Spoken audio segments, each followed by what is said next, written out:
92. Um presente. O laço é o que nos mantém vivos.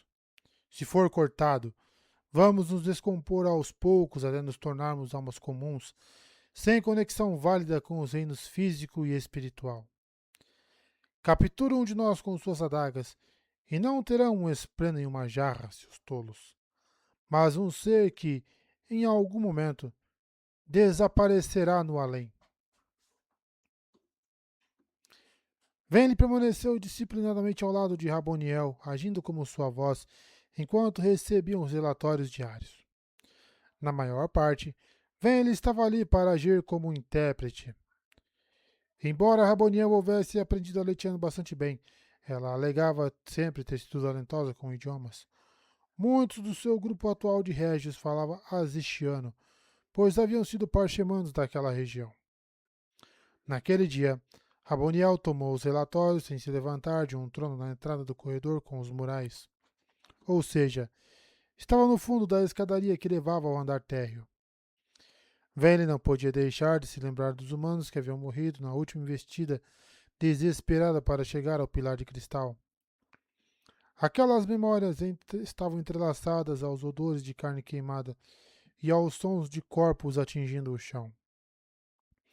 Olhou para os degraus novos que haviam sido reconstruídos apressadamente com andames baixos para substituir a parte quebrada durante o combate.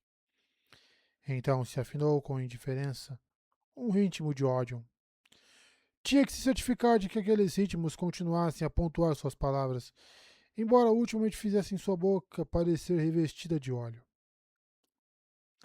A senhora dos desejos quer ouvir seu relatório, disse Vayne à régia da vez, que estava curvada diante das duas. E elogia sua paixão por essa busca. Mas você está errada, ela disse. O corredor dos ventos está vivo. Você deve redobrar seus esforços. A régia, usando uma forma esguia conhecida como forma mensageira, frequentemente utilizada por batedores, aprofundou ainda mais a mesura. Então se retirou subindo os degraus. Acredito que esta foi a última, ser antigo, informou Venli. Raboniel assentiu e se levantou do trono. Então atravessou o corredor que levava às duas salas dos eruditos. O vestido em estilo aletiano, feito especialmente para a moldada, balançava enquanto ela caminhava, acentuando as peças finas e esguias de armadura de carapaça ao longo de seus braços e do peito. Venli a seguiu.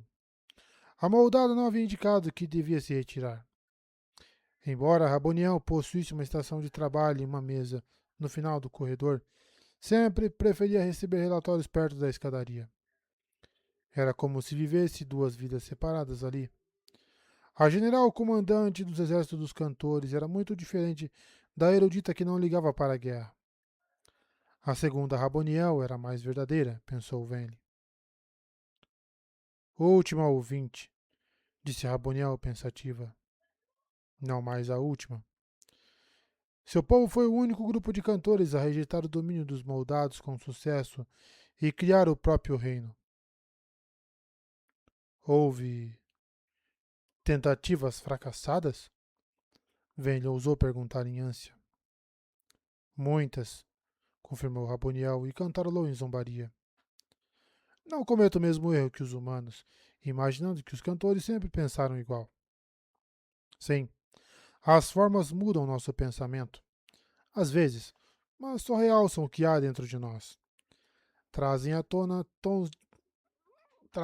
diferentes aspectos da nossa personalidade. Humanos sempre tentaram alegar que não somos nada além de seres controlados por ódio. Gosto dessa mentira porque permite que se sintam menos mal ao nos matarem. Fico imaginando se isso aliviou a culpa deles no dia em que roubaram a mente daqueles que escravizaram.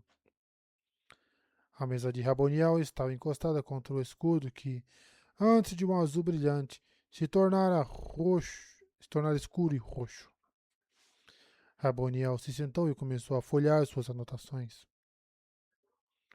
Você se arrepende do que fez, última ouvinte? Perguntou ela em despeito. Você se odeia por ter traído seu povo? Timbre pulsou. Ele deveria ter mentido, mas respondeu. Sim, ser antigo.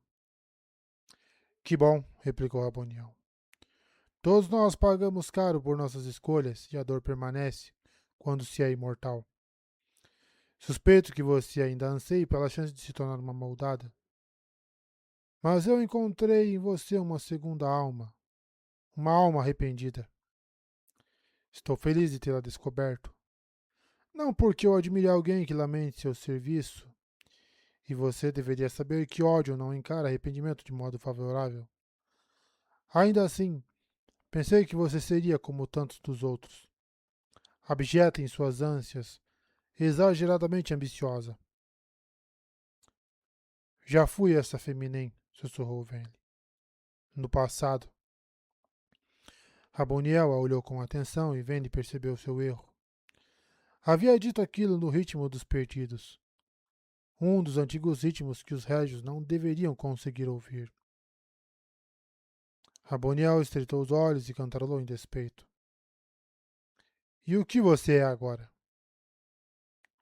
Confusa, disse Venli também em despeito. Envergonhada. Antes eu sabia o que queria e parecia muito simples. E agora? Agora? Todos morreram, ser antigo. Pessoas que eu amava muito, embora não percebesse a profundidade dos meus sentimentos. Minha irmã, meu ex-consorte, minha mãe. Todos apenas se foram por minha causa. Timbre pulsou para consolá-la, mas ele não queria ser consolado ou perdoado naquele momento. Eu entendo, disse Raboniel. Vene chegou mais perto, então se ajoelhou ao lado da mesa. Por que lutamos?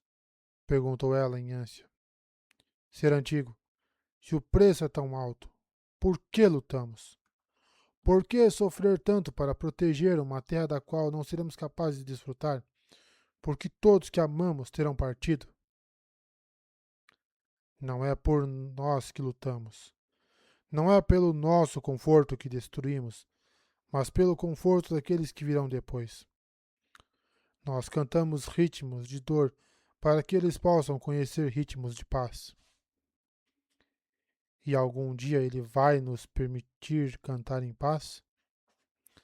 Raboniel não respondeu, só folheou alguns papéis sobre a mesa.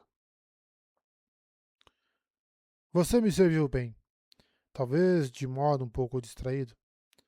Atribuo isso ao fato de sua verdadeira lealdade ser para com Lashway, de modo que seus relatórios interferem nos seus deveres para comigo. Perdão, ser antigo. Raboniel cantarolou em indiferença. Eu deveria ter combinado uma reunião frequente para que você passasse a ela seus relatórios de espionagem. Talvez pudesse tê-los escrito para você, para poupar tempo.